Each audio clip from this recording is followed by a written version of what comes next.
Wow, has it been a long time or what? Ladies and gentlemen, it's been a long time since we've done a good old-fashioned YouTube live stream, yet here we are.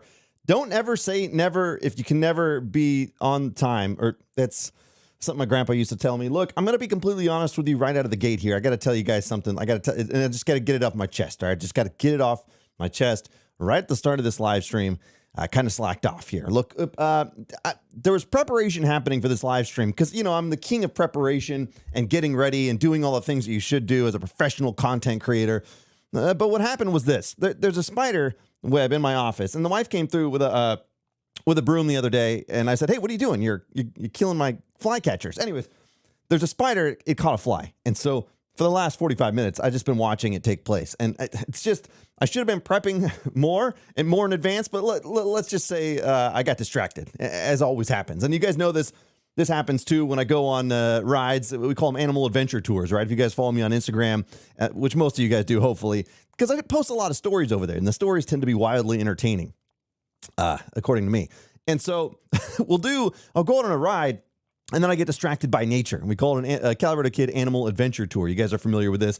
I'll spot caterpillars or snakes or whatever else, and then we'll just get distracted. So that's what happened today. And so I can promise you that I did plenty of preparation leading up to this live stream, but who needs it? I mean, we're just gonna wing it. That's what we always do, don't we? You guys know this by now. So there it is.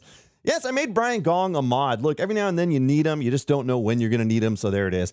I know it's been a long time. People don't even remember who I am anymore over here, but I figured I'd jump in. First thing is it's kind of a tech test.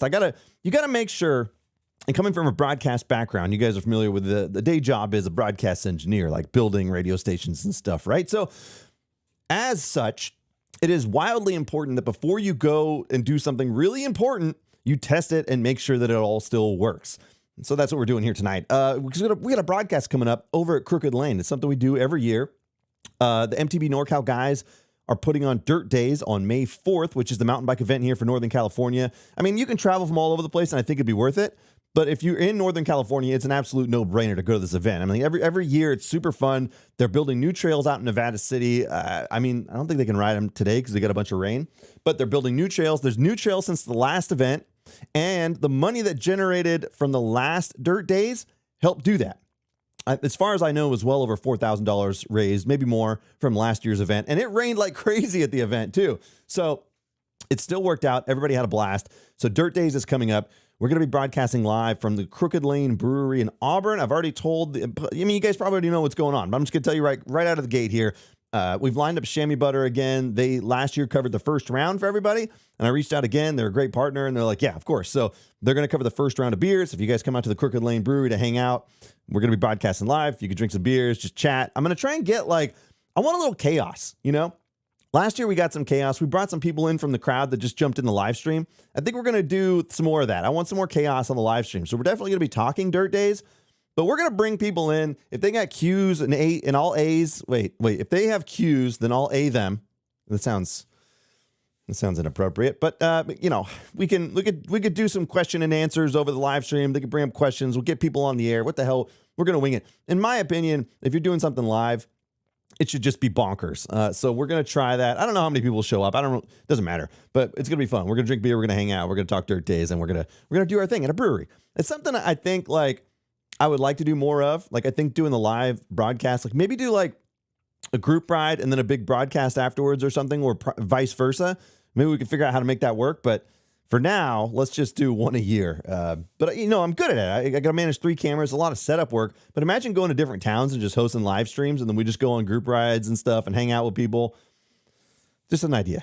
Look, I mean, who's going to do it better than me? Nobody. And I don't want to argue about it. All right, I don't want to argue about it. All right, so we're here. Everybody's in here, and I'm stoked to have you guys in here. Trail Monster said something earlier. What did he say? I read it right before I started the live stream. He said, Joe is going to be a professional content creator one day soon. One can hope, Trail Monster. One can hope. It turns out I kind of got a knack for some of this stuff, but still learning a lot. So we've got a lot of stuff under our belt since the last live stream. I think the last live stream that we did here was with Jess the Maker in a fireside chat. So things have changed. There's been a lot going on. A lot. And there's been a bunch of events. I've traveled to Oaxaca, so we're going to tell some stories. We're going to do all that stuff. We're just here. We're just here for a little bit. I've got TDS this weekend. If you guys don't know what the TDS Enduro is. The TDS Enduro is like an invite-only race. So if you're a mountain biker, of course you're a mountain. Who the hell else would be in here if they're not a mountain biker? Anyways, it's invite only. So to go to this race, to compete in it, you have to be invited. So a lot of times it's some pretty prestigious people will be there, and it's pure pandemonium because the trails are gnarly. I went last year for the first time. It was nutso. People are just hanging out along the sides, drinking beers, doing all this stuff. So it's pretty cool. They got a bunch of rain. So the conditions right now, from what I understood, are quite a bit muddy. They're muddy. I talked to Sebastian, the old Seabass normal mountain biker. He said he did not do pre-ride because it was just slop out there. And so that place is dangerous enough already. I can only imagine like adding a little bit of sloppy Joe to it would be like. So it's going to be wild. I am not racing. I am in no condition to race. I mean, my riding has been off and on lately because of travel and weekend commitments and all this other stuff and events like Sea Otter. So no racing for me, but I will hang out. I'm going to just do a bunch of story posts and everything. I've got a couple things that I have an idea to film out there as well. So time permitted, there should be some hijinks. There should be some hijinks. So it should be cool. Hey, do a video on how to clean a bike, says Ohms Painting. You just spray it with water, and then you wash it with soap, and then you spray it with water again. Now, where it gets complicated is like managing the chain cleaning and stuff, like having the specialized tool for that. I've seen now that companies are like, they're selling like spray degreaser, but I'm going to be completely honest with you. It never seems to work properly. Maybe I haven't tried the right one, but like this, what is it? The Park Tools little thing that you enclose the chain in and spin and whatever with degreaser that you put in there. That one is by far still the best method I've seen to clean a chain. If you guys know a better way, you can let me know. But if you guys know what I'm talking about, there's like, it's blue and it's a little case, and you take the top off and you put it around the chain. You lock it in place. It's got a bunch of scrubbers and stuff. So when you spin the chain, it goes through it, and it just does a tremendous job, like really cleaning the chain. That being said, I have been very lazy about cleaning my chains, and I don't think they're in great shape. So I don't know why. Maybe I need to get more degreaser. I don't know what the hell's going on, but I'm gonna figure it out. Yeah, Trail Monster, you're up in not Phoenix. What am I thinking? Arizona. You're in Arizona somewhere. So there you go. Kyle's coming. Kyle's gonna be on air. We're gonna get him. We're gonna have 4 mics, so it's gonna be wild too. And then Brian Gong, are you coming to the brewery? I don't know if you're coming, but you can let me know. So we've got, I'm going to check. Let's catch up on chat since it's been a while. And the benefit of doing a live stream is we can sit here and talk to you guys as well. And then we're going to cover some of the events and some of the trends and some of the things I've seen. I've become wildly educated in the mountain biking world since last we spoke, believe it or not. That may be an overstatement, but I've learned a lot. So here it is. Tatum is in here. He says, well, this live stream is a real treat after my worst day on the bike so far. Tatum, what happened? What happened? Did you crash, or was it just terrible performance? Because I get the terrible performance side a lot. The crashing less frequent these days. Luckily. Jared says a 5-hour drive from his house. Yeah, that's a tough sell on a Thursday for sure. But if you make it to dirt days, maybe make a weekend out of it or something. I don't know if you will, but I'm saying you could. I have a commitment in the morning. I'll warn you guys right now. I have a commitment in the morning, so I can't be out there in the morning. It's a family thing. But I'm going to, as soon as I can break loose from that. So I should be up there for the raffle and kind of hanging out for a couple hours afterwards too. So this is the first time that I won't be in the morning, like bright and early, helping set up and looking good doing it at dirt days. But what is what I do? There's only so many days I can abandon the family. And we've had kind of a crazy month, right? Because, we had Sea Otter last weekend. I've got TDS this weekend. And then the following weekend is dirt days. And it's just been kind of a manic pace. So it's managing the time for all that stuff is important. It is. The family comes first. So you guys in chat, you come second. All right. So you better deal with it. All right. Yeah, the Park Tools degreaser. That's the one I use. It's like the best. Again, I haven't found a better solution. And correct me if I'm wrong here, but if you spray your chain with degreaser and I'm haphazard with it, right? I'm just spraying it everywhere. You know what I mean? It's like I don't want to get into a sexual reference here, but it's just spraying it everywhere. If that gets on your rotors, does that affect your braking performance? Let's take a poll right now. I don't know how to do it, but there you go. I'm gonna count on you guys to type that in chat. Does that affect your I assume, because if you get anything on your rotors, it screws up your braking performance, which, to be honest with you, on the Rascal, the TRP brakes I put on, the front rotor is screwed. Like I still haven't fixed it. It's been months. I barely have any braking power on the front, and it's a brake pad issue. I got to get new brake pads for it, and I've just been lazy, which is, if you guys are wondering why you're seeing the Yeti a lot more in the videos, it's because I haven't fixed that yet. And I'm actually going to take the bike apart and then get this, what am I calling it? The suspension service by my buddy Eric, who runs Gearworks out of New York. He's out of the New York, so he's on the East Coast, but he's a really cool dude. I told that story of when I ran into him at Whistler. Eric, I got up to the top of the lift. I was going to do my first run at Whistler, first time at Whistler, and all of a sudden you hear like, Calirado! I was wearing a full face at the time too. I don't know how maybe I didn't have the helmet on at the time. But anyways, it turns out he knew Rich, who is Semi-Sendy, if you guys know that channel. Okay. Anyways, he's friends with him. He goes, good to see you, buddy. I say, good to see you. Him and his buds were riding. We rode days of Whistler, and it was just a blast. Anyways, I love that story of somebody who's just like, how'd you get your start? He's like, I just liked working on suspension. So I started doing my buddies, and then people kept asking me to do it for them, and I charged, and now I've got a business. It's like, those are the greatest stories. Like, you could just start a business because you're like doing something, you're good at doing something. Imagine that. I'm sure that's not like a revelation to many people in here, but I still think it's fascinating. I still think it's fascinating. Oh, man.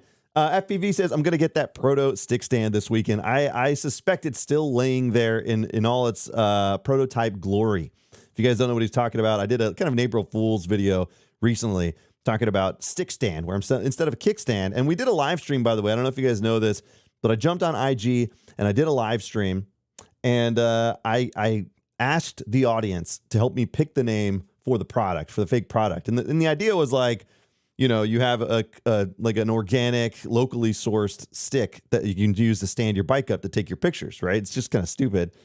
But anyways, the result was stick stand instead of kickstand. Loved it. We went with it. And I think the video turned out pretty good. I thought it was funny. So sometimes these videos, the fact that they get views is astounding. But it's a testament to you guys, and it's a testament to my incredible editing skills. No, it's sometimes the ideas are just stupid. But I tell a lot of people this, and I ran into a lot of people in Sedona and Sea Otter, and I you know, jokingly, like, anyways, I told a lot of people this. I was like, man, I'm really surprised people put up with my jokes and my sense of humor. I mean, I easily could be making this stuff and it could just not resonate. So a lot of this, I'm not usually making, I mean, I do make stuff that I think will be successful, but like more importantly, I make things that I think are funny. And the fact that it has been successful and continues to be successful, at least for the time being, I'm pretty stoked on that. Like, and again, you know, that's the fact that people think it's funny is great. Like, I'm fortunate. All right, stand by. Catching up. Family's always first, except when trying to finish a YouTube edit. Leave dad alone, kids. Yeah, no kidding. Funny story about that. So the Spain videos, I did 2 of the Spain videos. The only reason I got those finished, because of my work schedule and family schedule and everything like that, the only reason I got them finished was I called in sick. Like, I had to call in sick a day for each video to like get a final push of like a 10 hour, 12 hour, like just edit session to really make progress. Because sometimes, you know, when I get the kids in the bed at 9 o'clock and you got to be your most creative at 10 o'clock at night, it's hard. And so I would knock an hour out at a time, but man, it was just slow moving. So I really wanted to, hopefully my boss isn't in chat, but yeah, it was brutal. So that's what it took to get those done for me. It's so the short form tends to work out for me because I could still spend a lot of time on them, but it doesn't take me 30, 40 hours to edit. That being said, if the Calirado Kid ever does go full time one day, you can count on a lot more long form videos. I've got actually a whole like ton of ideas. It would take so much time to film that like there's just so many commitments I have now. It's hard to fit it all in. That's all I'm saying. All right, we'll figure it out. I've been promising. I delivered a few good ones. The Spain videos were good. All right. Yeah. All right. Anyways. Tim says, I seriously love how you articulate. Love your content. Yeah, thank you, man. It's it turns out I like talking, apparently. I don't know. But I mean, the content stuff is all evolutionary. I've been talking with a lot of creators and other people that are kind of just getting started. I'm always happy to talk shop. And I think it's important that like people understand what could be successful and how to refine something. And I always like it when people reach out to me about that. I had my buddy Jason. He's from Bellingham area, and he was working on a video, and he's like, what do you think of this? And so immediately, like, my mind starts racing of all the things that we could tweak. And so I'm like, cut this 4 seconds off the front, cut this. I show him, I made a little edit for him and sent it. I was like, this is kind of what I'm talking about. He's like, oh, okay. So I've been talking shop. I got a chance to hang out at Otter with Lawton Dennis, who's a young creator. And I ran into him. I told the story. I ran into him in Sedona years ago, maybe two and a half years ago, something like that. I don't know exactly when. But at the time I was filming like an intro for one of my videos. I was up at the top of the hill and I had the camera out and I was filming something. In fact, I don't even think I was using a fancy camera yet. I think I was using my cell phone to shoot the intro. And he comes up and he goes, "Oh man, like, do you have a channel?" I was like, "Oh yeah." Like maybe at the time I had like maybe 10,000 subscribers or something, maybe less. I don't even remember what it was at the time. But anyways, he goes, "Oh, cool." He's like, I got one too. I just passed like 100,000 subscribers. I was like, damn it. So the natural competitiveness in me set in, right? But he was so cool, man. Great. He was 14 or something at the time, 14, 15 at the time. And really cool kid. And I can say that because I'm old. I can say kid. And so anyways, I ran into him. I talked to him occasionally. I'll see him at events and stuff.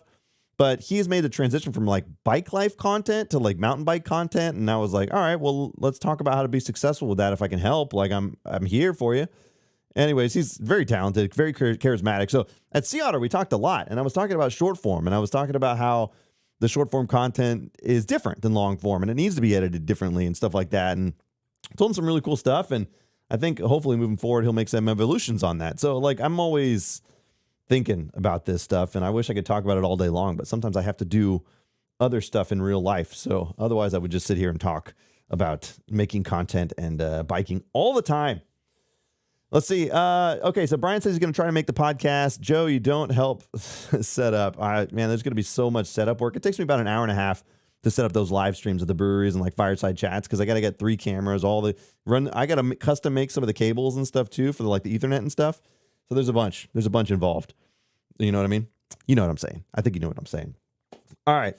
So what do we got here? The Spain video must have taken many hours to edit, so much footage to go through. Yeah, it is a tremendous amount of footage, and I still technically have a third video to produce for that, but I got like, I'm so fickle. Like I just like, man, I spend so much time on it. And unless the reward is worth it, I have to prioritize time. And so like the short form produces so much for me, and there's a lot of business deals happening in the background because of it, that like the long form stuff is a luxury for me right now, like versus like a necessity. Does that make sense?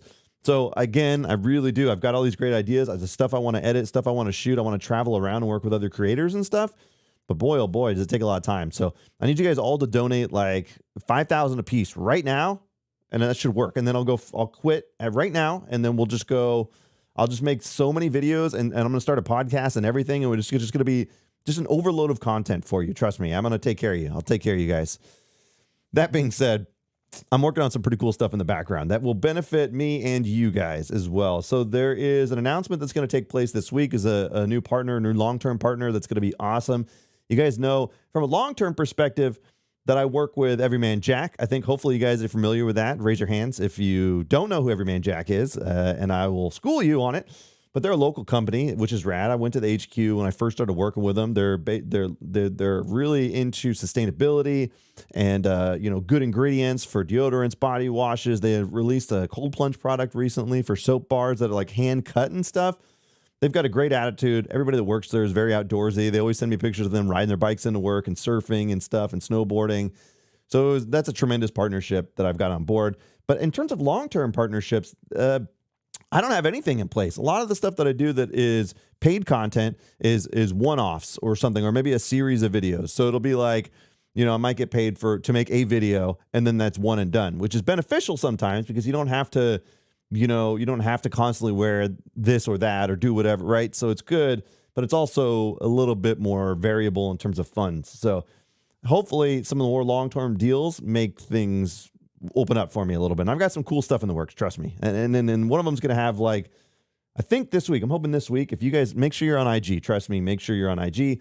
We're going to do a massive giveaway for this announcement. Like the biggest giveaway I've ever done on my page. I don't do giveaways very often.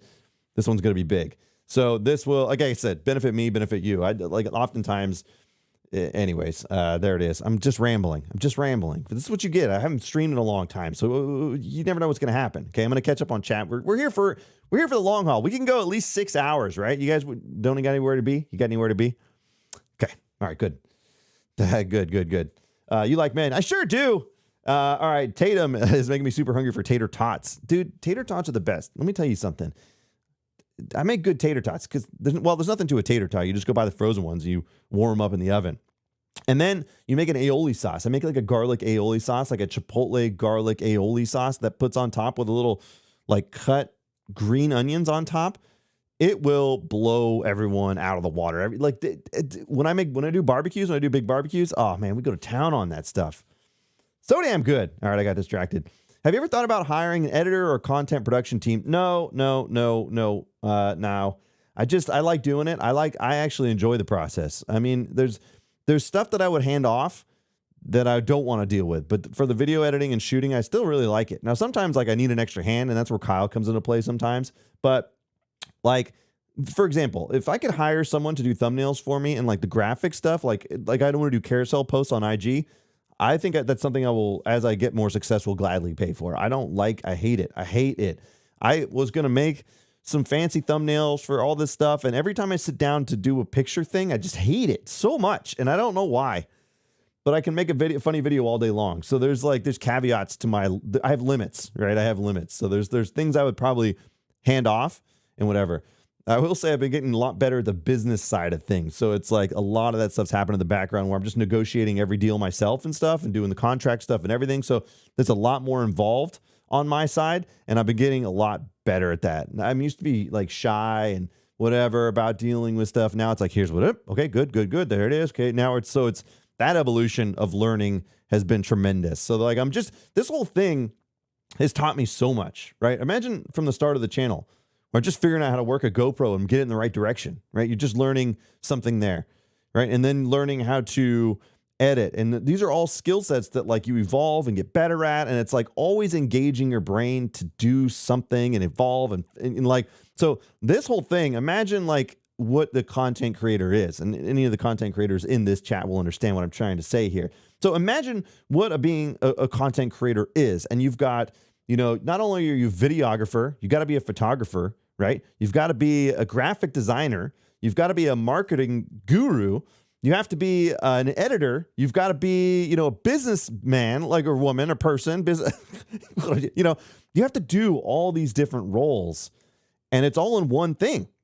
So if you're weak at any point of any of them, they're all it's going to get better. It has to get better.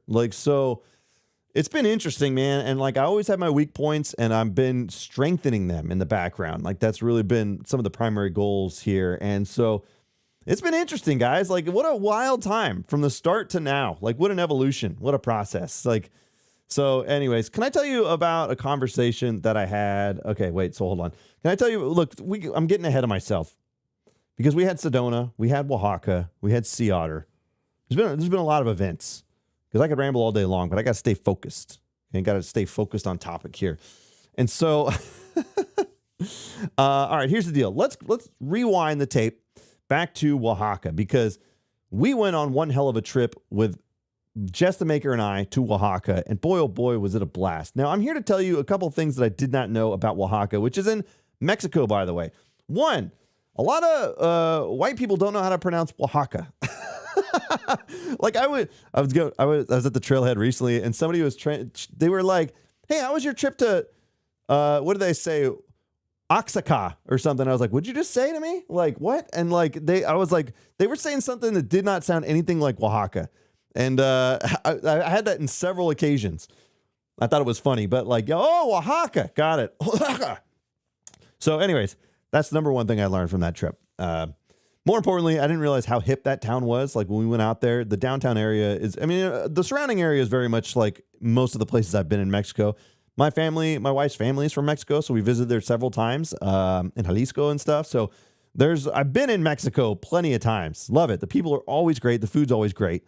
But what I didn't realize is how hip downtown Oaxaca was. It's kind of, it's not small. I was walking blocks and blocks and just exploring out there. But we're talking like a lot of rooftop bars. We're talking a lot about like mezcalerias and really like nice, kind of like artisanal restaurants we'd call like really fancy food. But of course, the price is like far, far less for like a really elaborate meal out there and drinks and all that stuff like than it is here. Like imagine going to like, what did you call like a 5-star? No, I don't know. How do they rate restaurants in America? Anyways, a really nice restaurant. And if you were to get dinner and a couple drinks And how much would that be, right? Like how much would a dinner and maybe an appetizer and a couple drinks at like a really nice restaurant? Just like, I wouldn't even consider, I don't consider Ruth's Chris a nice restaurant, but imagine going to Ruth's Chris and coming out and your bill is 200 something bucks, right? 200 something bucks. And like, so there, I remember I did the math on one dinner that we did, and it was like, I got a nice meal and I got a couple cocktails, and it was like 40 bucks American. I was like, yeah, you know what I mean? So beautiful places, beautiful design work, all that stuff, really rad town, just awesome. We stayed just kind of outside of downtown, just so you could walk in if you needed to. And man, it was beautiful. The place had a pool, and it overlooked the whole city. It was a great trip with Oaxaca Bike Expeditions. They're the guys who put us up.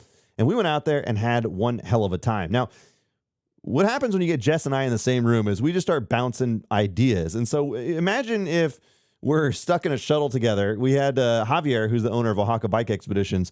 We were riding in his truck because the shuttle was full of all the other riders behind us. So we were in the truck, me, her, and Tony, and we're just bouncing ideas off each other. So I think some of those videos came out really well. I think we did that one where it was like Muerte Verde. I had that idea where it's like the trail name is like Green Death, but you don't know how to pronounce it. So, Verde, like you guys probably saw the video, right? The video is like, I look at the trail sign and one half of the sign is covered with moss, which, by the way, took us a long time to get that prop ready out in the field. But so the trail name is Verde, which in Spanish is green. So you're like, oh, this is a green trail. This has got to be easy, right? And Jess is like, cool, I'll just send it. And so she sends it. And then I've got this great scream as she like descends into madness. And we got Tony to throw dust up. Like, so you see like dust appear out of it. I'm like, and then I move the thing. I'm like, uh-oh, damn it. This sign says Muerte Verde, which is like green death. Anyways, so that one's like, I think it passed 500,000 views here on YouTube now, which has just been going up, which is pretty cool. So good concepts, like great trip overall. The riding was really fun. I'd like to do more travel, like stuff like that, and invite people, but it's like I'm going to be honest with you. It's an extra pressure on my shoulders to like, I think it's so fun, but it's also like stressful because if I say, hey, let's all go ride, and price is a factor, travel's a factor, all that. So I don't blame anybody for not going because it's like going to Mexico is not cheap. Like going to Mexico, doing all that stuff. Anyways, but you know what I mean? Like if people don't show up, I look like an idiot. So if we could fill it up easily, then 100%, let's do it. But you never know. Like we had a good crew out there. It was super fun, but it just depends. And then, people with different riding abilities. So you also entertain out there, which to me is like a fun part. We're all just hanging out. I don't mind riding slower to hang out with, just like, I don't always need to be in front or whatever. So it's like, great. That always works out. That's not a big deal. But as long as people sign up for this stuff or gauge an interest, and if I give people enough notice, I don't know, or is that something you guys are interested in? In the long run, we'll probably do more because it was a blast. It was really fun. Of course, after the Spain trip and stuff. So bouncing farts off each other. Yeah, 100%. How did every video end up with a fart joke in it? I think every other one, didn't it? Oh my God. Can you do a video where you react to your fans' MTB clips? Oh man, that's not a bad deal. Like a reaction video. I feel like I'm too old for a reaction video. Like I feel like the younger generation is doing those. I don't know. But like, I'm not really critical. I could probably do like how to improve or what I would have changed in the edit or something like that. But I don't know if people are open to criticism, and I wouldn't want to criticize someone's work unless they approved it. So it may be a situation where if I do something like that, I would have them just like send in the clips or whatever the thing is, and then already knowing what they're getting into versus me just picking random stuff, right? So maybe that's what you mean. I don't know. Let's do an Everstoke trip and go ride around there together. Jared, so here's a couple things that are coming up. So I just talked with Brian, the old BKXC, and yes, we have an ongoing drinking game here in these live streams. If I say his name 3 times, everybody's going to start taking shots. So that's only one, all right? Anyways, he is organizing a couple Everstoke events. One, they just locked down. Oh my God, I'm almost dropped my phone. Stand by. I'm going to get you the dates because he texted me the dates and I want to be certain about them, but I'm pretty sure it is. Where is this guy? Lose his name here. Wait. Okay, there it is. Wait, stand by. June 8th and 9th. They're going to be doing an Ari. They're going to be doing Ari demo days, June 8th and 9th over at Everstoke, which is Brian's property. If you guys don't know this, they bought 91 acres out in the Lost Sierras. And they're building trails. They've been building wooden features. They've been doing all kinds of stuff. You can camp out there, ride out there. There's a brewery right next door. There are epic trail systems close by like Huff, Mills Peak, and Downeyville. Legendary spot. It's absolutely amazing. And they're really kicking it in a high gear this year. So now it's open to the public. It's on Trail Forks, everything. They are going to be doing an event there June 8th and 9th, which is an RE demo weekend. So I'm going to hopefully get out there for that. And then they're also doing an Everstoke Enduro again this year. So there's a couple events that are happening. But otherwise, yeah, I'm going to try and be out there quite a bit more. I want to do a lot more work out there. I love being out there. It's beautiful just being out in the scenery. And I remember the days when we had no water, we had no power, no nothing. And it was just like, what a wild time, man. It was so fun out there. So fun. It is near Gray Eagle or Graygle or however you want to pronounce it. So if you look at like Gray Eagle, Graygle, it's all one word, but it's you can also search Everstoke on Google now and it will come up. They have it. It's in Google Maps. It's in whatever. So it is public. It is open. All you got to do is like book if you want to go stay there, and they have campsites and they have a tiny home. They have a tiny home out there too. So it's a mountain bike paradise in the making. And so it's going to be really cool in the long run. And they're really, like I said, they're really promoting it a lot heavier now and kicking it into high gear. So I hope to spend a lot more time out there real soon. So yes, there you go. I'm from Australia, and your videos have inspired me to make some trails and I cleared my first proper gap jump. Thank you so much. Man, you definitely didn't learn how to gap jump from me, but I definitely made you laugh. So that's good. It's always interesting to me because I feel like my content isn't necessarily inspirational in terms of like getting people to ride, but maybe I'm wrong about that because I have had some people come up and say they got into something because of me, but I think mine's like have a laugh. I think of like Brian's, the old BKC stuff. There's 2 times. I think of his videos of like he gets people into the sport. He's the reason why I started mountain biking. And so like those ride videos, people like, I don't produce enough riding content, I feel like, to like get people in. But maybe one day soon. Like like I said, I got some cool plans for videos that I want to do long form wise. But I could be wrong about all this stuff. The only way I know about it is from talking to people and getting the consensus here and there, right? So all these things they just got to fall into place line by line. So Oaxaca was a great trip. The riding was good. And if I had to liken it to anything, I would almost say it's Santa Cruz-y, where it's like you got some pretty properly steep and chunky sections, which Santa Cruz doesn't have a lot of chunk. So there were some like steep chunk sections, but like downhill curves, lots of stuff. Now, it turned out to be quite a dry season. They said they haven't had rain in approximately 2 months, which they said is very rare for Oaxaca. So we definitely got dry riding conditions. We didn't really affect anything. I mean, like maybe a little bit looser in the corners and stuff, but didn't affect anybody's spirits. The riding was fantastic. And being from Northern California, we're already used to dry riding conditions. So it's nothing out of the ordinary here. So yeah, what a tremendous trip that was. I would love to do it again. We'll see if Javier invites me. I will say our content produced a lot of views. It was a great statement that I got from Javier while we were out there. Okay, we're inside. Imagine if you were inside his vehicle, inside of his truck, shuttling to the top of the trailhead. We released our first video while we were there, and he turns to us. Okay, can I reenact this for you guys? Is that okay? Let me just turn the mic around. He's in the front seat. Okay, he's in the front seat, and we're in the back seat. Okay, here he goes. He goes like this.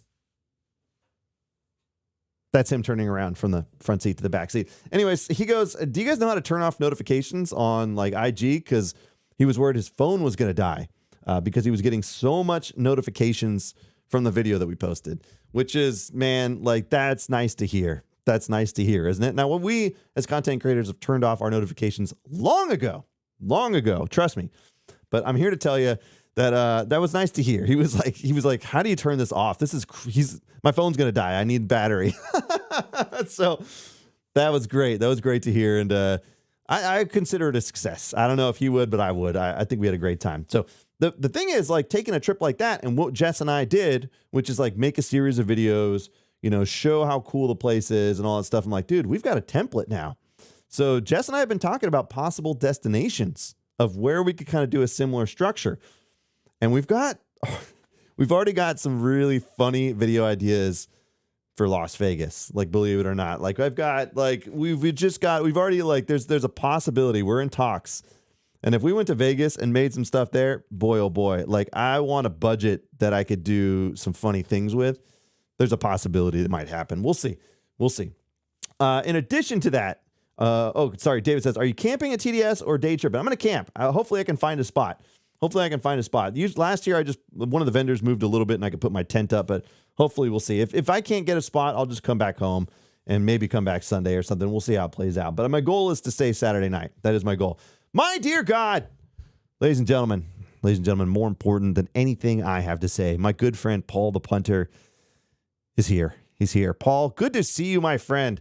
And I felt bad. I thought about this yesterday as I was nursing a hangover at work. I thought about this yesterday. Paul FaceTimed me the other day. I was in the middle of something, and I was like, we couldn't talk because I was doing something with the kids or something was happening, and I didn't call him back. And don't think I forgot Paul. I mean, I kind of did, but I didn't. And I feel guilty. I was going to call you yesterday, but I was kind of in rough shape. So I'm going to call you soon, and we're going to FaceTime. We're going to talk about life. That's what we're going to do. That's what we're going to do. How did I not notice that sooner? God, I love catching up with chat, but then I get into story mode and I start rambling. And if I look at chat, I'll get distracted. So sometimes I just got to keep telling stories. So Oaxaca is done, and then came the chaos. Then came the chaos because we flew straight from Oaxaca to the Sedona Mountain Bike Festival. And I'm here to tell you, it was not Snowdona this year. They were prime conditions. It was perfect out in Sedona. And I'm just so stoked, man, because like as an event organizer, which I'm not, but I know what it takes to organize an event. The last thing you want to worry about is just inclement weather that screws it up and makes people pissed off, even though there's nothing you could do to control it. Does that make sense? And I just was hoping for a win for them this year because they put on such an awesome event. And I was just like, man, just let the weather be nice so people can quit talking about the changing of the dates and all this stuff. And let's just get back to normal. And sure enough, the weather was tremendous. It was perfect. And what a festival it was. What a festival it was. Now, the journey there was a nightmare. I'm going to be honest with you. I almost went like that creator route, you know, where you like bitch and moan on social media about something. I almost did it because I was so just irate about the whole travel process with American Airlines, but I didn't do it. Like it was the worst flying experience I'd ever had.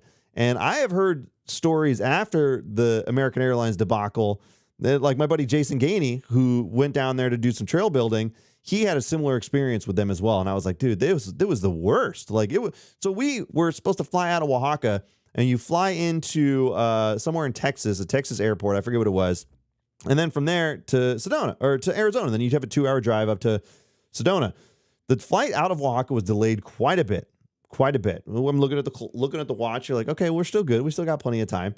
Then we sat on the runway for way too long, finally left. And then it was, I don't know why I'm telling this story. This is pointless. This is a boring story. But anyways, we get to the Dallas airport. And since we're so late, they don't have a gate for us. So we're just sitting on the tarmac. We have to get through international, customs. We got to get through customs. And then we got to recheck our bags to get to the next flight. They don't have a terminal. So we just sit on the tarmac for 20 minutes. I'm like, okay, well, now we've got, less than 30 minutes to get through the customs to our flight, all this stuff. We had to get on a tram. It was so chaotic that I definitely left my passport in the airport. Like I lost it. So when I got to the terminal, I got to the terminal, I checked. I was like, I don't have it. I don't have time to go back. They're boarding right now. We got there as they were boarding. And so that reminds me, I got to get my new passport. Fuck. Anyways, we get on this flight, like barely make it in there. And it was just like overall, just a rough experience. And it just wasn't great. The flight back. Sorry, that was a boring story. I apologize. All right, let's get back on track. Anyways, Sedona was awesome. The riding was great. Normally I spend a lot of time at the festival, and I did at this festival as well, but I ended up going on a bunch of group rides, and it was great. I had no commitments to a booth or anything. So what happened is I just found friends that were doing group rides and just went and tagged along. So like Jess and the Women's MTB Network was doing a group ride. I'm like, sure, I'll go. So I jumped in with them, and then some other guy. God, the Drew brothers, Rich Drew, Rob Drew, they were doing a group ride. I was like, I'm coming. So I just started jumping on group rides. I ended up going on a really fun group ride. Nick from the Van Can channel and we went up to ride Hangover for the first time. So I rode Hangover for the first time. So that was really fun too. All around, great experience out in Sedona. I had a lot of fun. Okay, I'm gonna catch up on chat. More collab vids with other YouTubers. Tim, yeah, so I've actually got like some tremendous plans for that, but fully restricted at the moment with how much travel I can do. So, but that being said, I've been doing a bunch of collabs on the old social medias, so I think that's been going well. But I do have some good ideas because, yeah, when I was at Otter coming to the next event, everybody got to hang out with everybody. Eric Porter, Aaron from Super Rider TV channel, Seabass was there. There was just a ton of creators out at Otter. I had this outside Brendan was there. Christian Pepper was there. I had a tremendous idea for a video, but those events get so hectic that it's just crazy. And realistically, a lot of the time that I spent at Sea Otter had nothing to do with me riding a bike. It was like going up to booths, talking brand deals and potential and stuff like that. And it was crazy. Let me tell you guys about a trend that I noticed. Okay. Can I tell you let's rewind a little bit again, a couple of years ago when I had a conversation with a representative of a company. I'm not going to say which company. It doesn't matter. The content is the same. All right. So I was like, at that point, still pretty early on in what I was doing. And I was like, hey, I would love to, like, if you guys are open to do like a sponsorship, a contract or whatever, great. And they were like, nah, they're not really interested right now. Like they wanted to do like one little paid video, like for whatever. And it was fine. I was like, okay, not a big deal. I was like, the conversation that I had was like, okay, but I think that we're onto something, meaning like me, Jess, Seabass, some of these other creators that are doing like comedy-based stuff that's very relatable. And so this is good for all content creators as a whole. I said the story that I say was like, I was like, look, I think like we're onto something here, and I have a small following base. So what can happen is like you can get me for cheap. Like I can't charge a lot because I don't have a lot of followers, but I see an upward trend, right? I saw a lot of engagement and all this stuff, and I believed in what I was doing. So this is a chance to get me cheap. And I think if a lot of these brands sleep on what we're doing, that I was like, that it's going to be 4 times the price by the time you guys realize it. And like, I was like, it is what it is, but that's my thought on what's going to happen. So fast forward a couple years, look at the numbers, look at the trends, look at where everything's at. And so it's kind of shifted in the direction that I hoped it would. And I thought it would. So in years past, when I went to events, I would have a lot of people come up that are fans of the channel saying they love the channel, that they love the relatability, that was super fun. And I always appreciate that. Like, that's so cool when people come up. Like, and now it's like everybody comes up and I just chat their ears off. Like, so it's so fun. Like, even at Sea Otter, somebody yells, Calirado, I'll turn my bike around and go say hi to them and just chat with them for 20 minutes, see what they're doing, whatever, walk with them. I like talking to people. I like hanging out. One of the joys of this thing has been meeting people and learning about people and all this stuff. Anyways, so I'm getting sidetracked. Anyways, one trend that I noticed that wasn't the case is most of the times at festivals, you would have like people in the booths either didn't know who I was, or they would kind of be like, oh yeah, I know who you are. It was like that, that kind of vibe. It wasn't everybody, I have plenty of friends, but I was still meeting everybody at the time. Anyways, one of the trends that I noticed in Sedona is that a lot more people were coming out of the booths to say hi now. And they were saying the same things the fans were saying, like love how funny it is, love how relatable it is, which is something you didn't always see from the brand side. Because it's, still in the mountain bike industry, it's highly focused on very serious content, right? It's very, very like, and that's good. It needs to be there, but it also needs to be a little bit here. I think there needs to be a good mix, and it skews one side right now. So anyways, I started to see a little bit more of that at Sedona, and I noticed it. So, and I don't think it has to do with follower count and things like that. I think people are starting to understand that there should be a mix of stuff. And I've seen some brands doing some great stuff. Like even the Ari announcement video was good satire. They did like a fake press conference, and they had like a bunch of like fake news. Like it wasn't Pink Bike. It was like Blue Bike and some other stuff. Good. It was good. It was creative. That being said, I had done a fake press conference video not like a month before that. You know what I mean? Okay. Anyways, no, it was good. And it was good. So, but you're seeing a little bit more of that, like a little bit more fun mixed in. And so the brands are starting to see it. And the Sea Otter was on another level, guys. There was like, I talked to a lot of people, a lot of cool companies, and I'm in a position now to maybe work with some companies that I really respected from the get-go. Like I did a story on IG today, like Crank Brothers is a great example. I've always loved their gear, and I'm able to pick the brand that I might be able to work with, the brands, right? And like that's such a good position to be in. Like because here's a great conversation I had with I don't want to name names or businesses. Is that weird? Like, should I do that? Anyways, I had a great conversation with several heads of marketing, and one of them came out. I was in a crowd at the Dual Slalom or something, and she came out. And she came and basically like pulled me out of the crowd to tell me how much she liked my content and relatability and stuff like that. And it was really cool. It was really cool to see that. And I appreciated the hell out of it. And it's a big brand.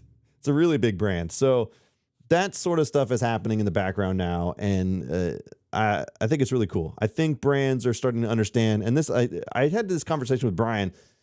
I think it's going to benefit all content creators, because now it's not like I'm setting a trend. We're all doing the same stuff, but like, I think they're starting to understand that some of the relatability that we all have as, smaller content creators and not super hardcore riders and racers, there should be a mix of everything. Like a little bit of, I think we can all play a part in this whole thing, because there's a lot of us. There's a lot of us that just like to go out and ride on the weekends and have fun. You know what I mean? And so like, I think just having a good blend of everything is going to be really good for everybody. We'll see. I don't know. Maybe I'm just rambling again. This is what you get when you come into a Calirado Kid live stream, and I haven't done a live stream in how long? It's been months, hasn't it? Jesus. It's been too long. I haven't even taken a drink of water, and it's 45 minutes in. So tell me anybody else that could do that, and I'll sit back and wait. All right? You tell me in chat right now. All right? I'll wait. Okay. We're back on target. David, good to see you, buddy. Yeah, I'll probably see you a bunch, huh? Are you coming to the brewery this time, David? Get you on air again? All right. We can embarrass your daughter again. I do kind of miss Seabass's old edits. Yeah, Seabass is great. He's a good evolutionary content creator too. Like, we always have to start making different stuff. You can't stay stagnant. You've always got to change. You got to evolve. But like, I'm always learning, and I like trying new stuff. So like, I try to just move things around and always do stuff too. So it's always evolving. It's always evolving. All right, what do we got here? Unfortunately, David says, unfortunately, American Air has hosed members of my family many times. Yeah, it was just a nightmare experience. I wanted to go like post on social media about how bad it was. I'm like, I don't want to be one of those creators, man. I try to keep anything that I put out in public to like as a positive thing. Like, I'll talk about positive things, but if it's a negative thing, like if I don't like a thing or whatever it is, like, you probably just never hear about it. And so I think that's a better approach than like trashing brands or whatever else. Unless it's like a safety issue. And my buddy Joe from Trail Features, who never makes videos anymore, so we could just ignore him anyways. But he was always adamant, even if a company sent him a bike or whatever, he would rip it to pieces if there was a safety issue on it or something like that. Like, he didn't care. And I appreciate that. I appreciate it. So if it was ever a big thing, I would probably say something. But most of the stuff I'm dealing with isn't like that. I'm not in that position, right? So you guys aren't counting on me for breaking news when it comes to bike stuff. Although I'm getting better at it. I'm starting to understand quite a bit more about this whole industry and everything like that. So I'm getting a little dangerous. So I've got, you never know when you're going to hear the Calirado Kid. Maybe one day I'll do a new bike day video. Huh? What do you think? Yeah. Million views, here I come. New bike day video. I'll tell you, look, maybe, just maybe, I'll tell you about the geometry. Yeah? Maybe I'll tell you about the head tube angle. Yeah? You want it? You like that? You like the... Sorry. You guys came here. You clicked it. I didn't tell you to come here. Did I? Maybe I did. Sorry. Sorry in advance. Damn it, Joe. Drink your water, says Duckhead. Good to see you, brother. Y'all think I should upgrade my hardtail or just buy a secondary full squish? I don't understand. I don't know. I don't have a hardtail. I don't really want a hardtail. Like, I know the premise of it is to like make the trails feel like gnarlier, right? But like, man, I just want the best full squish I can get. That's what I want. Maybe it's because of the thing. Like, I want the most expensive. No, I'm just kidding. I just want the bikes I have are so capable, dude. Even the SB55, which I've been riding again. I bought that bike in 2018. It still rides like a dream, man. I made some modifications. I got the Hayes brakes on it. I got bigger rotors on it. I upgraded to wireless shifting. It's got the Trail 1 bars and grips and stem. I made a few changes, but it's still top notch. It still rides great. And the Revel Rascal is one of the finest bikes in the satchel, right? And they've come up with a V2 since then, but the Revel's been a tremendous bike. And also in Sedona, I got a chance to ride the Rail 29. They're kind of the slightly adjusted Rail 29 in that sexy blue. We rode Hangover on that thing. Boy, oh boy, did it shoot through the chunk. I liked it a lot. That being said, you guys are here to get, you guys are here for a reason. You're here to get scoops, right? I'm not going to give you the breaking news, but I will tell you that I have a delivery notification. Yep. I have a delivery notification for tomorrow. It may or may not be a bike. I'm not going to spill the beans. Okay, I'm not going to spill the beans yet. There's a big deal in the works, and I'm excited about it. But I want to get everything lined up. But there is a bike being delivered tomorrow. But I don't know if I'll have time. I'm not even going to see it until I'll be at TDS all weekend. So we're going to announce this thing hopefully next week. This big partnership I've been working on in the background. It's going to be good for me. It's going to be good for you guys. And I already told you earlier, It's going to be the biggest giveaway I've ever done. So make sure you're on IG and following and keeping an eye out this week because it's going to be bonkers. So it's going to be a pretty good week, a fun week for the Calirado Kid, and there's going to be some really interesting stuff in the works. So stay tuned. Stay tuned.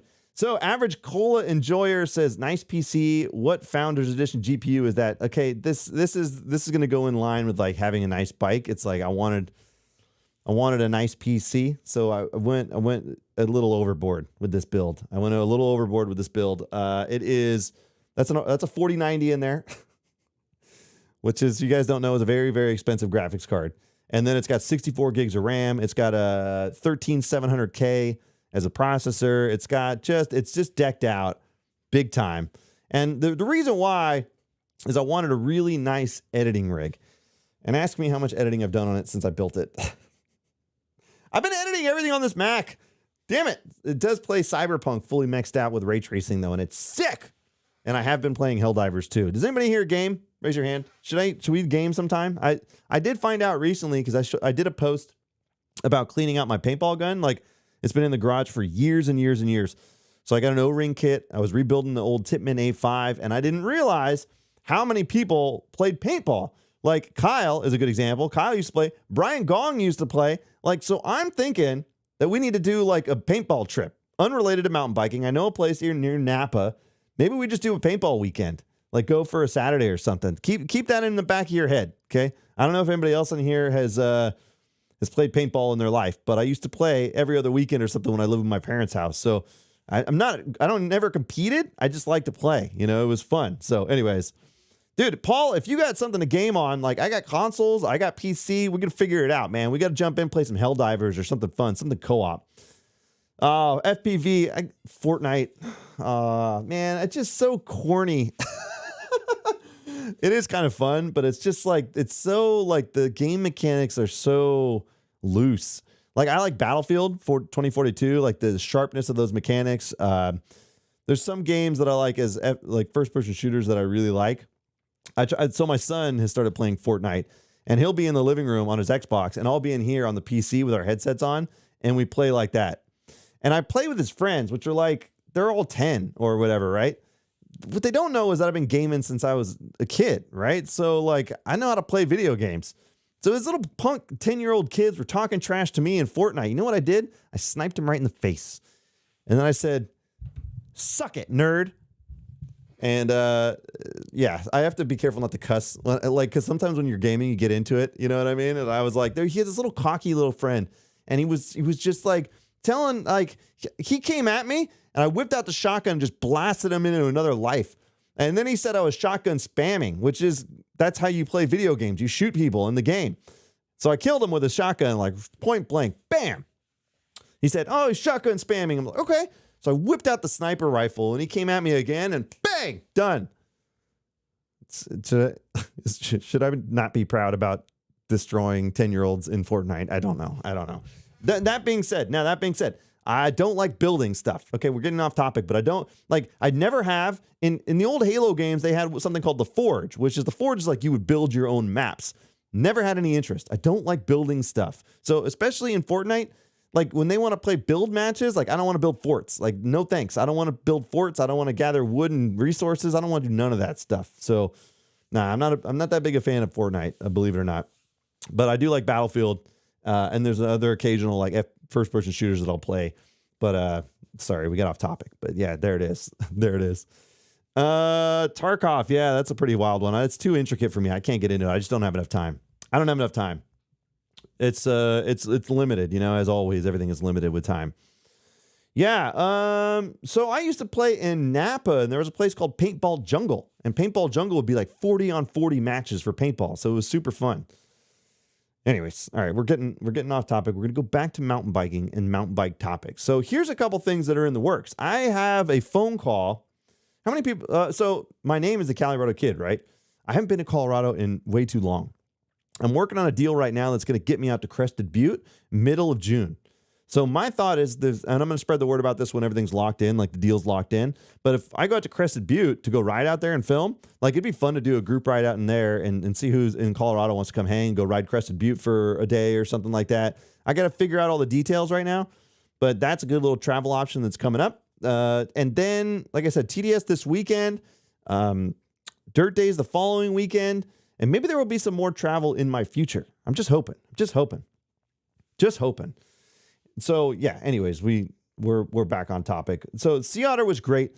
One of the things I noticed when I go to Sea Otter is I am not a parts guy per se. Like, and you guys know this, I do appreciate technology. I do appreciate innovations, but oftentimes when I get on a bike, I can't tell the difference, you know, like when it comes to certain things, like you could unveil a new fork and you could put it on my bike and blindfold me. And I don't know that I could tell you the difference between the two, unless they gave me a huge paycheck, in which case then I would definitely be able to tell the difference between the two.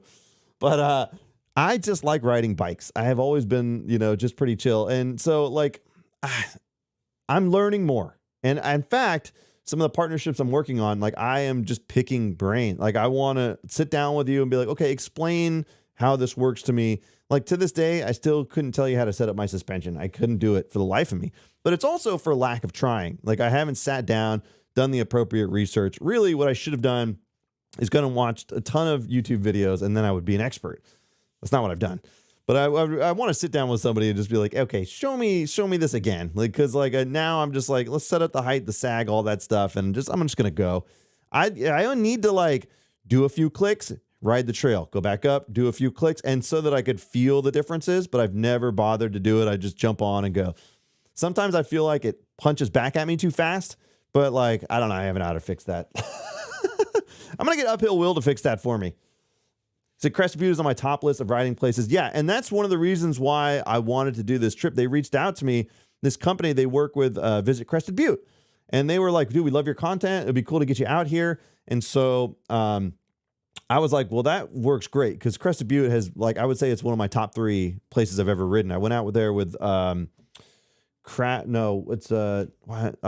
only remember so many names at one night. All right. But anyways, Chasing Epic. I went out there with Chasing Epic on a tour, and it was some of the funnest riding and most scenic riding. Even the 401 trail or whatever it's called is not the gnarliest trail, but it is so scenic. It is like just incredible.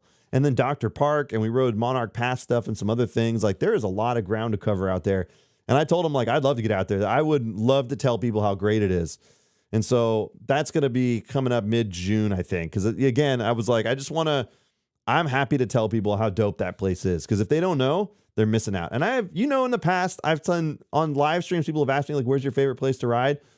Up until recently, it was Crested Butte was probably my greatest trip of all time. Now it has been replaced by Spain. That Spain trip was unbelievable.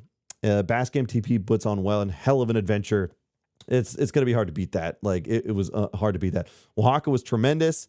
But dude, that Spain trip was just so unbelievable. It was a breakneck pace. We've talked about it in the past, so I'm not going to go into it too much. If you guys want details, you saw the videos. Hopefully you saw. It's just crazy. Just crazy. David says he's only been as far east as Grand Junction. Grand Junction's some fun riding, but it is wildly different in Crested Butte. You see a lot more like natural, flowy, green, lots of foliage, just beautiful, beautiful trails, where it's like Grand Junction is very desolate, right? It's more Utah-y vibes, rocky and stuff like that. So it is awesome. Awesome. This wouldn't be like a group trip. This would be me going out to do stuff. But if people are already in Colorado and they want to come hang out, maybe I'll find a day to do that. And like, that'd be cool. I think it'd be fun. But yeah. But I don't think anybody would want to travel over there just because I'm in town. Because I got to do a bunch of filming and stuff too. So it'd be like, it wouldn't be like the Oaxaca trip where it's like, let's do big group rides and stuff. I don't know. Maybe we'll bounce some ideas. We'll figure it out. Where is it? I'm living under a rock. If you look on the map, look for Crested Butte, Colorado. It's kind of mid Colorado or whatever, but it is just stunningly gorgeous. It's unreal. Like snow-capped mountains in the background, aspen trees everywhere. So yeah, that's going to be coming up, and it is, oh man, I'm pretty stoked about it. Yeti Gathering is in Salina, Colorado last weekend of June. Okay. Man, I'm going to be close. I'm going to be, I think we're looking at 13th through the 16th of June for the Crested Butte thing. So that's another fun trip that we have coming up. And I may have mentioned we're working on something in the background that could get me, Brian, and Alex, the single track sampler, on one trip later in the year. There is no guarantee it's going to happen, but there are plans happening. And if we can make it work, we're going to be stoked on it. And it's going to be a big trip.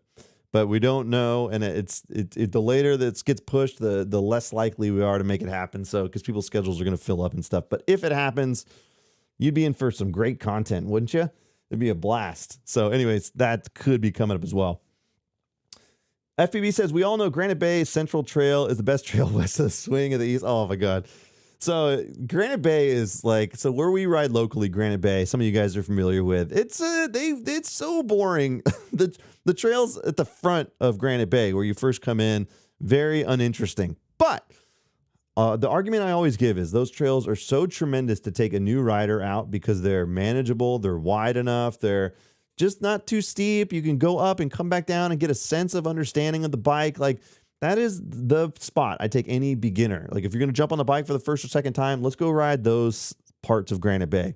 But then when you get back into the rock roll sections, I have so much fun sessioning back there on the rock roll stuff. Like, it is genuinely fun. Like, I just bounce around between rock rolls and combine them together and all this stuff. It's just like, I do really like that riding. Kyle doesn't, and he may have been gone by now, but I don't appreciate it. He should have stuck around for the whole thing. But Kyle gets all grumpy when I ask him to go ride Granite Bay. But I like it. I like doing those punchy climbs up rocks and then back down the other side. And I kind of like that riding. So it's I have a blast back there. I end up there quite a bit because I got to film and stuff. So, but yeah, it is. And yeah, we all have that love and hate relationship with Granite Bay. Because again, if you look at Granite Bay as a whole, the beginning trails are pointless. Like, unless you're young, like for me, it's nice just to go pedal. Again, I enjoy it. The scenery is great. When it's green like this, it's beautiful. There's butterflies everywhere. But when it dries out, it's just a wasteland, you know. But anyways, it's still fun to pedal and get moving. But those rock rolls, man, I have so much fun back there. I really like that stuff. All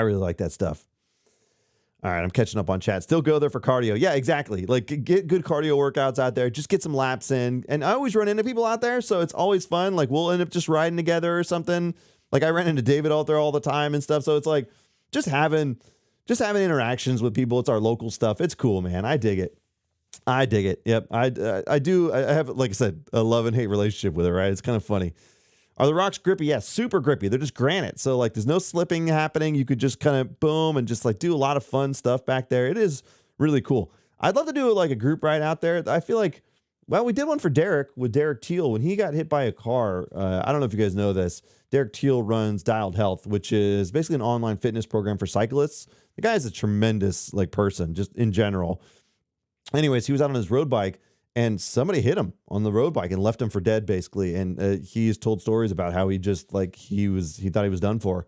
Somebody found him, and he's still alive and kicking today, and he's recovering and all this stuff, like really major stuff. But Don from MTB NorCal immediately jumped on it. We all got on board immediately and did a big fundraiser, man. It was no one person that made things perfect. Everybody came together to make this tremendous event happen. And we did a big group ride out of Granite Bay, which is pure chaos because there were so many people. I don't know if you guys saw this over there, but it was massive. There was donations that happened on the website that, like, immediately the MTB NorCal guys set up on their website a page. You could just click donate $5 and you could donate as many times as you wanted or whatever. Just a tremendous amount of effort from the community that came together. And it was really amazing to see. And so then we did a big group ride out there and all that stuff. I brought a bunch of stuff so I could MC it and run the mic. And Biker from the Biker channel, Robert, came out. Brian, BKXC, and Sarah came out. Seabass was out there. And they all took turns helping out with a raffle, like announcing stuff. It was just like, again, no one person did it all. It was just this great community effort. Everybody came together. And they ended up generating like over $70,000 for Derek and his family. Like, so it was like unbelievable, an unbelievable showing of force from the community. And I think things like that make me realize how much I enjoy being part of the mountain bike community, and I'm grateful for it. So it was awesome. It was really cool. And I got on a tangent because of group rides, but man, I don't know if you guys saw some of the stuff that happened there, but it was amazing. So that happened out there. And I'd love to do more group rides. I had floated this idea, by the way, and I thought this was funny, but I just couldn't do it now that I have a job right now. You know what I mean? Like, couldn't do it. But I thought it'd be fun to do like a Calirado Kid summer camp. And it sounds stupid when you say it out loud, doesn't it? Now, this could be for kids or adults. Like, if it was an adult thing, we could do like evening rides every day a week at a different place or somewhere. And then, but I don't think we'd have enough time to do all the things I'd want to do, because like I thought it'd be cool is if you did like a summer camp where there's like group rides involved, but then also like content creation stuff. So it's like, let's go ride, and then let's spend a couple hours like grabbing a beer or food or something, and then talking my process and like helping you with yours and that sort of stuff. I thought it'd be kind of a fun little like creative, but like group ridey sort of summer camp. I thought that'd be fun. I don't know if I would ever, if I'll ever pull the trigger, but I talked to somebody, like one parent out at Otter. Her kids are super rad. I run into them at all the events. And I was telling her the idea. She's like, sign me up. The boys are starting to make content. That would be great for them. I was like, oh, I didn't even think about that. Like, I thought that'd be fun. I thought that'd be like kind of a cool little stupid idea. But yeah, anyways, this is where my mind goes. It just wanders. That's how it goes. That's how it goes. Let's see. Duckhead says, I would join any ride out at Granite Bay with you and the Calirado Kid crew. Yeah, 100%. My only problem is I don't know how to tell people stuff. Like, so here's a good example. If I put it in my IG stories, it definitely doesn't get the reach. It doesn't reach everybody. If you don't check the story, you miss it. And if I do a post on my page, sometimes that fades into obscurity. I did like kind of a post for the live stream that we're doing at Crooked Lane. And like, it doesn't have the reach that a normal thing, I don't expect it to. It should just reach only the core people, right? But I think you got to do like picture posts. But then like on YouTube, if I do a community post on YouTube, nobody sees it. So like, I don't know the best way to, so unless I start like an email list that I can actually notify people of things, which would probably be advantageous for the future. It's so hard. I'd like to get the word out sometimes. You know what I mean? Like I tell people all about this brewery thing. Like there's no way we're going to fill that place up or anything. Like, but that would be rad if we could. But like, I'm always like, cause I know I'm not reaching everybody. Like, cause I run into people all the time out on the trails here and stuff like that. So it's like, and it's a weekday thing. That's not the point. The point is like, how do I make sure that it's cool and we all know about it? I just want everybody to know that it's happening. That's all. If we're going to do a group ride, come on over. How do I tell everybody? I don't know. I'm always still figuring that out. Like, for example, the Oaxaca thing. The Oaxaca thing, we did a ton of story posts leading up to that trip. And then we did a, like, kind of like late in the game where, like, I was like, hey, what if we do a post on our main page, too? Because I just figured people were watching the stories because I do all kinds of funny stuff there, right? So I post something on the main page. And then a ton of people were like, oh, man, I wish you would have told us sooner. I'm like, what have we been doing this whole time? So I learned a lesson there, and that's my fault. I didn't realize, like, you got to just attack it from all angles to hopefully let people know what's going on. It's trickier with short form. It's a tricky game. We're still all figuring it out. What are some of the great places to go biking in the Pacific Northwest area? Oh, somebody's got to answer that. There was somebody messaging me about the PNW today, actually, on IG. I forget who. I've only ridden, like, Bellingham area. And I've ridden like North Shore stuff. I don't know if that's PNW because that'd be further south, wouldn't it? I think so. I got to be completely clear about that. I'm not sure. Uphill Will says, so beautiful. I'm happy to go anytime. Could lap Dr. Park over and over. Yeah, Dr. Park was unreal. And so I wonder, like, I got to figure out the shuttle situation and stuff. When we went to Crested Butte, we had, Chasing Epic took care of everything. So we had shuttle vehicles and all. But if we're rolling solo to coordinate vehicles up versus climbing up, because it's a high elevation. I don't know.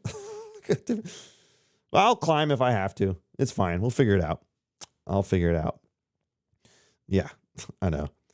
Okay. All right. I'm catching up on chat.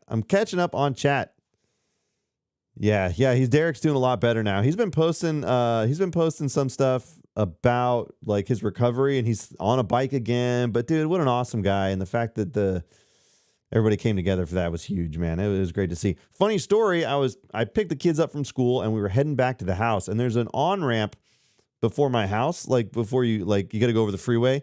And so I'm stopped there at the stoplight and coming off the freeway, I just hear like honking and yelling. And so I like look over and roll down my window and it's Derek. He's like, no way, it's Joe. Like, cause I'm in my work truck. So I don't have my like tradition, my everybody knows the Calirado Kid Adventure Mobile. But anyways, I roll down the window. We talk for just a fleeting moment as he passes. What are the chances? Think about the astronomical chances that Pacific time of day, which is also accurate. What I meant to say was that specific time of day, two cars coming off, congealing off the same freeway of people that know each other. It's like, what the hell? What are the chances of that happening? Anyways, we said hi very quickly and goodbye very quickly. And it was great. I thought it was interesting. So anyways, you never know when you're going to run into somebody. That's all I'm saying. Yes. So upcoming events, these are important to know about. If you guys want to jump in, if you like, for example, some of you guys aren't local. So if you want to jump into the brewery live stream, that one's always wild because we're going to have I'm going to have 4 mics set up. We're going to have multiple cameras. We're going to have tons of different guests jumping in. And there could just be people bouncing around in the background. Who knows what's going to happen? So that's going to be an interesting live stream. In addition to that, we've got Dirt Days coming up on May 4th. I'll be out at TDS Enduro this weekend. In fact, I got to go finish packing the camping gear and getting everything ready to rock for this weekend. I'm not racing or anything. I'm just going to be hanging out, so hopefully filming a few things out there. And then, yeah, Dirt Days May 4th. And then we may have a little bit of a settle down period before like traveling Crested Butte coming up in June and all that stuff. So there's some things moving in the right direction. I've got a big announcement, like I said, coming up this week. We'll be announcing that on Instagram, and I'll spread it here too. But the giveaway that we're going to do, I think, will be on Instagram specifically because it's easier for me to track that. I don't know how to track like comments and stuff on all other platforms at the same time. It'd just be pure chaos. But it is going to be the biggest giveaway I've done, and it's going to be great. So the partnership will be announced. The giveaway will be announced. We'll be doing all that stuff. I've got a bike in the mail. It's coming tomorrow. So we're going to talk about, there's going to be a lot of stuff going on the Calirado Kid side this week. So you're going to want to pay attention to stories. You're going to want to pay attention to the posts and all that stuff. And that's going to be fun. What's it? FB says, dude, I yelled at Joe a few days ago when we passed. Yeah, I love when people yell. I usually try to stop and say hi. Sometimes it depends if I'm like rolling and like we're both rolling. It's a little harder to make that happen. But if somebody stopped and I'm roll past them and they yell, I usually try to stop them. But it's always, I try to do my best. I always do. I like hanging out with people. Crispy's in here. Good to see you, Crispy. I'd like everybody to make a note of this. We are 1 minute and 1 hour and 15 minutes into this live stream. Not one drink of water, so we're going to jump right into that right now. Hold on. There you go. It's just that easy. I put a little cranberry juice in there. I spiked it. All right. Shout out from San Leandro. Enjoyed your content. Rafi, thanks for jumping in. I appreciate you. David says, if you haven't been to the PNW, which is, yes, Pacific Northwest, Squamish, North Vancouver, Galbraith, they're all great. Yeah, some of the best riding in the world. Whenever I have anybody that comes in from the PNW to ride here, I don't know what to do with them. Like, I'm like, where am I going to take you that's going to be anywhere close to what you ride? Like, the riding is world class. It's some of the best riding on the planet out there. So it's like when I feel like, what are we going to get? We'll just go get a pizza. Let's just go get a pizza instead. Because what am I going to do? Take you to Granite Bay? Look at my hair. What the hell's going on there? I look like Conan O'Brien. Jared, thank you for coming in to the live stream, my friend. It's the first live stream I've done in a while, and I wanted to jump in and wet my teeth. Is that what it? That's not what they say, is it? Is it the saying? There's something that doesn't sound right. Anyways, I wanted to jump in, say hi to everybody, tell a few stories before I end it. If you have any more questions for me, we could do it. Otherwise, I gotta prep for TDS this weekend, and then I've got the big live stream at the brewery next week. And I really do. You can hold me to this, okay? I'm locking it in right now. I'm going to start doing more live streams for you guys if you like it. So you let me know. I like doing them. I just got to ramp it back up. It's always time management, guys. It's always time management. Like, but I want to do it all. I got so many things I want to do. It's just I need the time to do it. I need you guys to start, instead of donating like hundreds of dollars in here, I need you to donate time. Like, just start sending it my way. But look, if some of these things work out with the brands that I work, like that I talk to and stuff, like we got some cool things in the works. Like, who knows? Maybe I will go full time. Who knows? I had a few good conversations. All right, but nothing on the boards right now. Wait a minute. Paul's going off. What's he saying? You take them not on walking tracks. That's the golden rule. Wait, that's what you did with me. I miss Paul. Paul's my favorite.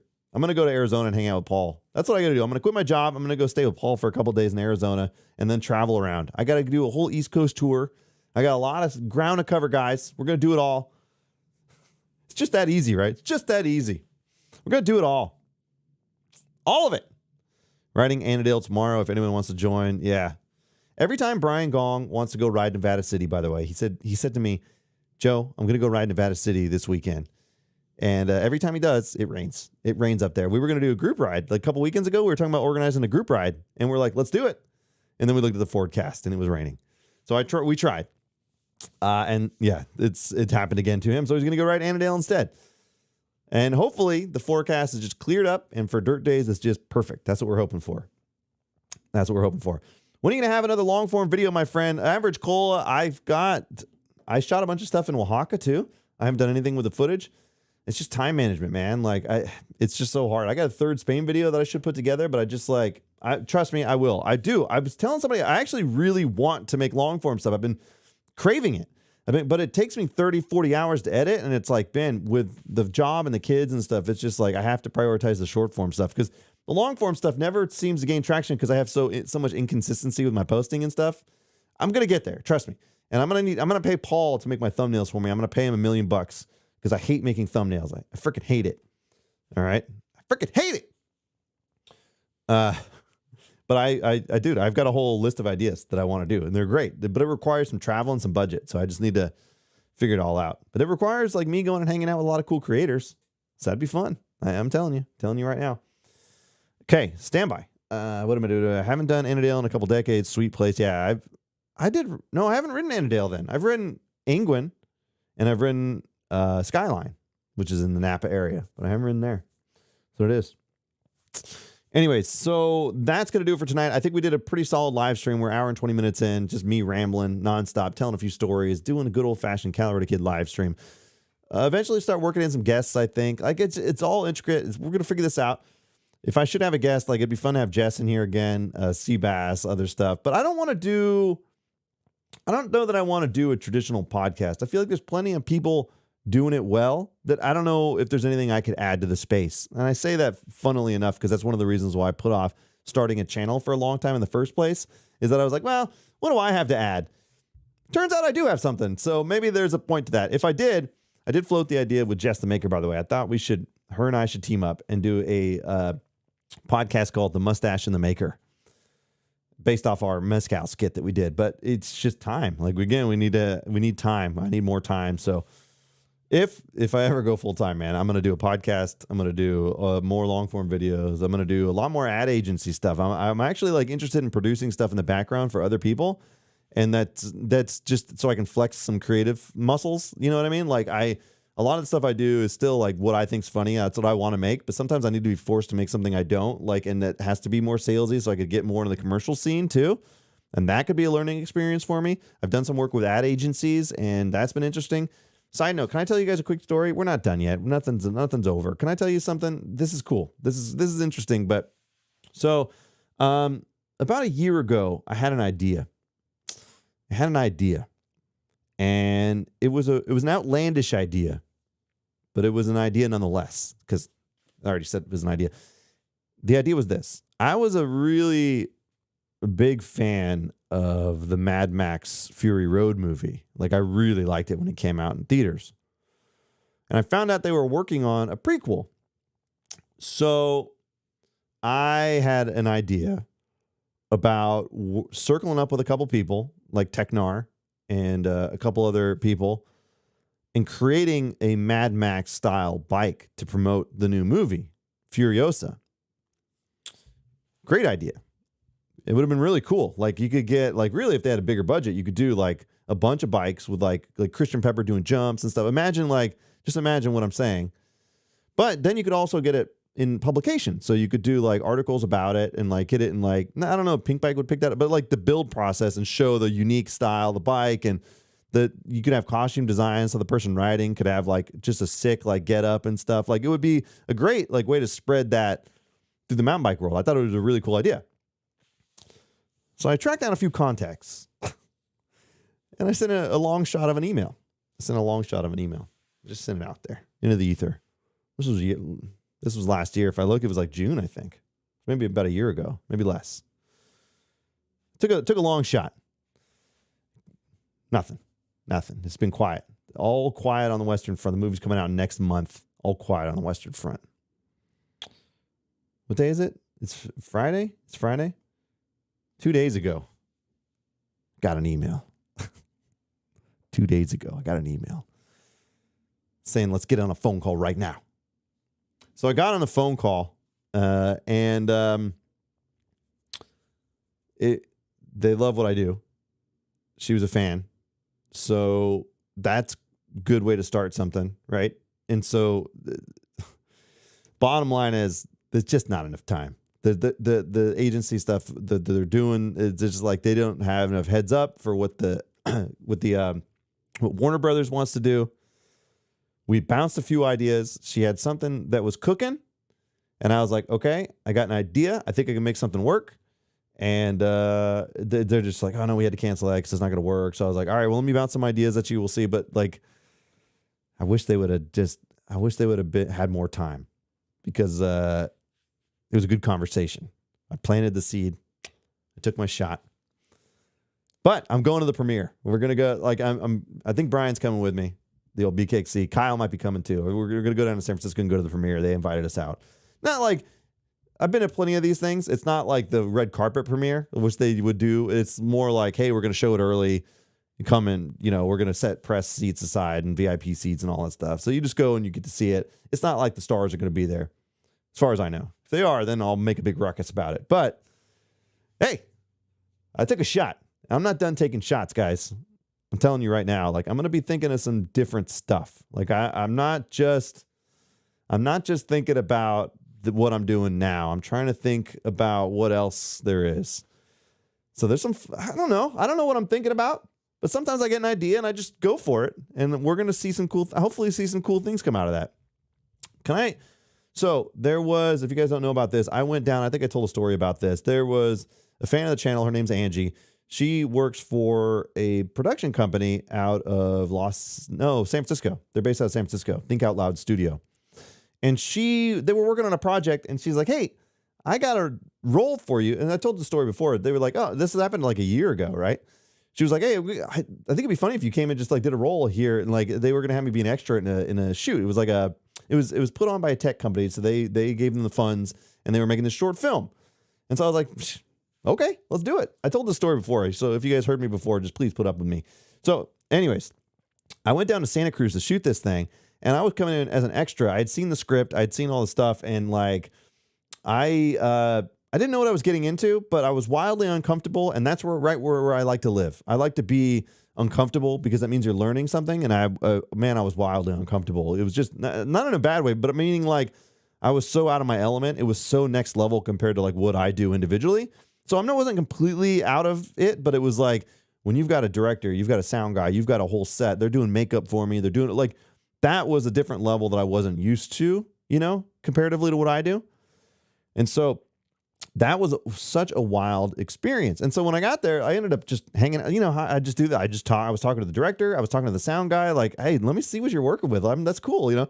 I like to do everything. I'll pull the carts around. I don't even care if I was talent. I was talent. I didn't care. I was like, can I move the carts? Can I carry the gear? What do you need? I was just so fascinated by everything and just picking people's brains and stuff. And I liked it. And, anyways, like not like an hour in, we're just sitting around or whatever, and the director comes up. He's like, "Hey, I think we're gonna move you into the talking role. So we're gonna make you the lead for this gang." And so they did. They gave me this. There's a bunch of gangs that walk into the bar at the same time, and they put me so I had to go memorize lines. My God, if I wasn't comfortable already, oh my God, I had never been so nervous in such a long time. Like it was crazy. Like I was nervous. But again, it's kind of right where I like to be. And oh man, did I learn a lot. Like it was terrifying because now not only is like normally when I set up a camera, it might be me or Kyle. It might be somebody that I know that we're working with. And we just film and we do our parts and then I go edit it later. This was like, I had 3 people behind me. We had to stand outside this door. You right? And so then you just hear inside the bar, they got a guy doing fog. They got a guy doing lighting, all that stuff, right? And then like all of a sudden they say action, and you have to like walk in the door and like walk, like that was so scary, man. And you had to walk in and look people in the eye and deliver your lines without looking at like I look at my phone a lot of the times to deliver the lines. Oh man. But again, dude, what a cool experience. Anyways, the reason why I tell the story again is, they did a premiere recently. So the video never saw the light of day because it was privately commissioned, right? So it wasn't a public video. It was like something for this company. So they never released it publicly, but they did a screening for it down in the Bay Area. And so the wife and I went down right before Oaxaca to watch it. And I recorded it on my phone. You guys want to see some of it? Okay, wait, hold on. All right, this may or may not work. I didn't really plan on doing this. We just kind of naturally, organically got into this stuff. But Stand by. I'm going to see if I can track it down. This is going to be terrible quality. I sneakily recorded it on my lap. They're not going to get mad about it. It's not like whatever, but like they wouldn't give me a copy of it. So I'm not going to show you the whole thing. Let me see if I can find it. This is like, I'm looking through my phone. Stand by. Thanks for sticking with me, guys. I appreciate it. If anybody just jumped in and you don't know what's going on, let somebody know in the comments and they'll fill you in on the whole thing. Trust me. All right, stand by. And I'll catch up on chat too. I got to go past the Mexico stuff. I got to make sure my phone's up here because otherwise it looks like I'm just looking down at nothing. I want to make sure you guys know that I'm actually doing something. Okay, stand by. I found it. All right, so set it up. Let me set it up. So the premise is these guys have been going on this crazy journey, following these light things through Tahoe. In the movie, in the thing, it wasn't Tahoe. I'm not going to show you the whole thing. But if you see me in person and you want to see it, you tell me. All right, and so they're following these beams of light, and one of the beams of light leads them to this bar. And inside the bar, they go up to the counter, and then there's a ski patrol gang that walks up. But our gang is called the Bricks or whatever. So they wanted, like, I originally delivered the lines, but they wanted it to be like stuttery, and they wanted me to like be incomprehensible. And so what I came with, like, I had delivered like just the perfect level of anger and all this stuff, and then they had me redo it and adapt. So when I stutter and stuff in the lines, just know they made me do that. Okay, I'm a tremendous actor, and I'm not a method actor. All right, this is so stupid. Why am I showing you guys this? All right, hold on. Let me see. Okay, so all right, let me make sure the volume's up. All right. Is that too loud? All right.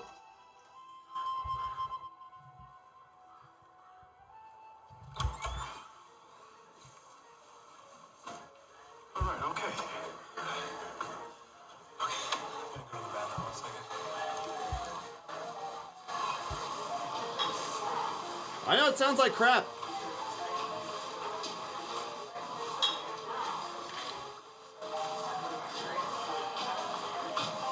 Good afternoon. Good afternoon. Oh, it's afternoon already. Great.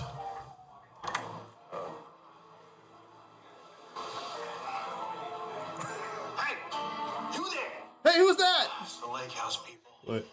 These guys are real bricks. Yeah, I'm talking to you. Look at you some guys just coming in here acting like you own the place. Didn't anybody tell you the Weezen own this place? It's a bit of a learning curve. Hey.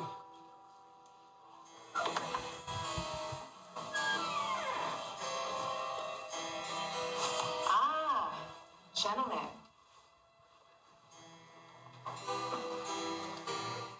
Don't you look so cute? We've been looking all over for you. What's going on? Hey, these guys right here, they are guys. Of course. You can have them after we get what's ours. Wait, hold on, what's that? There seems to be a little confusion. Here it comes. We just got here. Look, these guys is all right. Okay, you can have them when we're done with them. Wait, really? Who are we? We're the lake house people, you little... Whoa!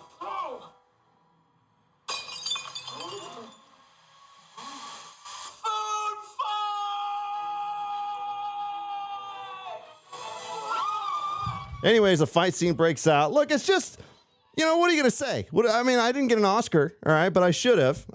And again, it's kind of like a campy, like it was designed to be like kind of silly and fun and whatever. Like it was, again, it was a corporate thing. And anyways, there you go. What a wild experience that was, huh? You guys got some behind the scenes that nobody's ever seen. Nobody's seen that. Nobody will ever see that. That's the only time it's ever going to be this how about that? You guys this is why you come to live streams. You never know when you're going to get these exclusive little behind the scenes. This is what we're here for. So again, just funny, weird experiences that have come from doing this dumb channel. And like, I hope to have more stuff like that. Just crazy, wild things. I tend to say yes to things and get myself into weird stuff. And I'm just there for it. All right. I'm just there for it. So there's going to be hopefully more of that weird thing stuff to come. I do kind of want to do some more acting stuff because that being so uncomfortable with it was like, I need to get more comfortable at it. I feel like I take it as a personal challenge and I got to learn. So there it is. It's just kind of weird. Yeah, I'll tell you all about it, Paul. It was just like, I'll tell you the backstory, but yeah, that's there's a whole fight sequence. And then there's a scene where she's shoving like, not a carrot. It was like something bigger. It was like that big. It was in my mouth. Like it was like a lettuce thing, like in my mouth. And then there's another scene where like they're crawling out and I stand over the top of them and I had to do my own stunts. So they kind of like pull, I get hit by something and I have to fling backwards and I went full commit. I full sent it and the pad that they put behind me, it slipped out of my way and I landed hard on the floor, man. I was hurting for like weeks. It's just, that's the price of being a Hollywood actor, That's just what it is. It's just what it is. Look, that's going to do it for me tonight. I'm going to call it quits. I got to go finish packing the camping gear. I got to go to TDS tomorrow, so I'll be out there this weekend playing around, watching some professional mountain bike riders. And then again, if you want to come hang with me, be at Dirt Days, come to the brewery. We're going to be out there on May 2nd. So I'm going to start the broadcast at 6. So if you can't come, you can watch it if you want. But if you want to come out, Shammy Butter's going to buy the first round of beers. And we're going to be hanging out at the Crooked Lane Brewery on May 2nd. I'm going to be out there probably like 4:30, hopefully, to start setting up. So if you come out there and I'm setting up and like you want to talk, like, and I'm distracted, it's because like I have to think about all the little details. So but I'll try to hang beforehand too. And then we're going to be there and I'll put somebody else on the mic so I can come drink and hang out. And we're going to do questions and answers and all that stuff. I've got big announcements coming this week. I told you I got a bike being delivered tomorrow, behind the scenes scoop for you guys. I'm not going to tell you what it is, but you can figure that out. We're doing one of the biggest giveaways ever on the channel on Instagram coming up soon. Hopefully all this stuff lines up this week. I got to get everything in and figure it all out. But this is all going to take place this week. So it's going to be a big week for the Calirado Kid. New partners, new announcements, new giveaways, new bikes, all kinds of crazy stuff.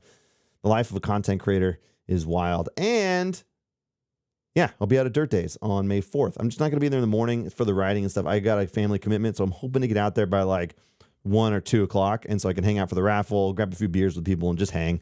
So of course I just don't get to ride my bike ever, but one of these days I will. It'll be fine. It'll be fine.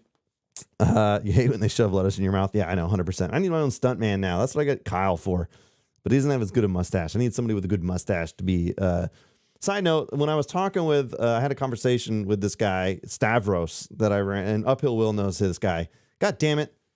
Tremendously good looking. He came into TDS like just wearing this Hawaiian getup. He's ripped as hell. He's got a tremendous mustache.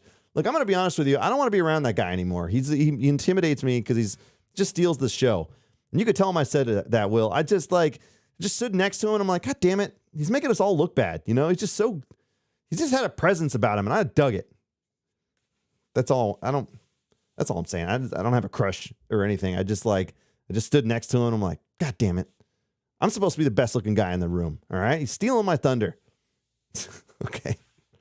Anyways, I actually don't know what my Fortnite name is, by the way. I know like on Xbox, Junkyard, I'm an OG. I used to be a beta tester, believe it or not, for Xbox Live.